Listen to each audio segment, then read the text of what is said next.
Hey, good afternoon, fellas. It's November 26th. It's about 1:30, 1:35 in the afternoon. I just finished my walk with my beautiful wife. This video has to do with why and how you have to think long term. You have to know what you believe in as a man, and you have to know what you stand for. The type of ways you do that is you determine your courage. And there's two types of courage, whether you believe it or not. One is moral courage, the courage to not do things that are bad or harmful to others, and that is standing up for yourself or standing up for other people. That's the moral part of it. The physical part of it, excuse me. The moral part of it is making good decisions. The physical courage is looking out for other people that can't fight back or standing up for what you believe in despite the consequences sometimes. That's physical courage. Having the courage to tell somebody, no, I won't do that. Okay, it's a big deal in the military in case you're ever given a illegal order, like go execute those prisoners or something crazy like that, and you can actually refuse those type of orders. Um, Ties in with courage is what I consider ethics and integrity. They all go hand in hand. Those four: courage, physical, and moral courage tie in directly with ethics and integrity. Um, when confronted, and we'll all be confronted with those kind of things, and I'm not talking about being 5 minutes late for work and asking, they're like, hey, I was stuck in traffic or anything like that. I'm talking about, hey, did you see who stabbed that guy? Hey, did you see who stole that money? Those kind of things. And I'm not talking about putting yourself in jail either. So I hope you know what I'm talking about. Just certain things you shouldn't do that you know are wrong, and having the courage to stand up and say those things. The boss wants you to pour 55-gallon drum of oil down the water, down into the local water supply. Um, the other part is discipline, and that simply to me is very easy. You get up and you do what needs to be done. You put in the work.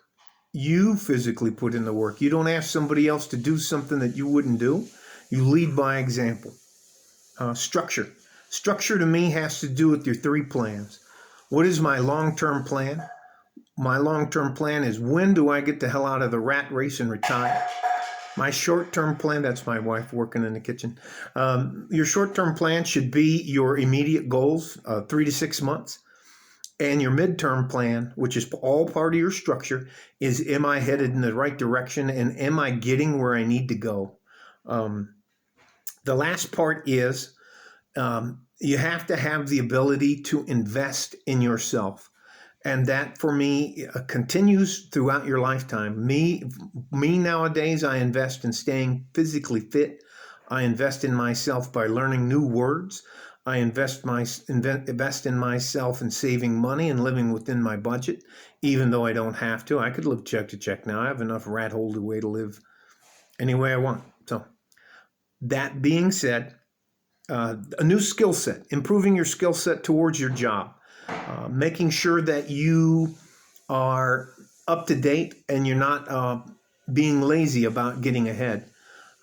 Whether you're a woman or you're a man, you're going to need, if you do not have a consistent, fulfilling retirement plan that includes medical care, you're going to need, factoring in inflation, you're going to need $2.4 million in the bank to live from 65 to 80. Okay? Now, don't poo-poo a government job. Don't poo-poo these guys that work and retire, the police officers, the firefighters, all of those guys that have good retirement plans. John Deere just argued for a great contract that comes with retirement plans. Those are, you don't have to be, and again, none of my advice is, I'm not asking you to buy anything from me. I don't need anything from you. I'm never going to take anything from you. You don't need to buy my book. I'm not selling anything, nothing like that. All I'm trying to do is help you get to where I am. And all I have, I'm an average guy. I have a good, steady income. I'm covered medically. I'm going to be able to provide for my wife when I'm not here, and she's going to be comfortable. Other than that, I just live my life. We're not bourgeois. We're not top of the food chain. We don't jet off and fly to stuff. We want to take vacations to do anything. We have to save for it, just like everybody else. So the last bit I'm going to dip into is I hope you take the time to look up and learn the difference between an asset and a liability. The difference between an asset and a liability. Other than that, I wish you the best. I got to go still work off some of the turkey I had yesterday. You guys stay safe and healthy. Take care of each other if you can. Hey, if you can't, take care of your damn self. Like a fart in a G-string from West Texas, El Paso. I'm out of here. Bye-bye.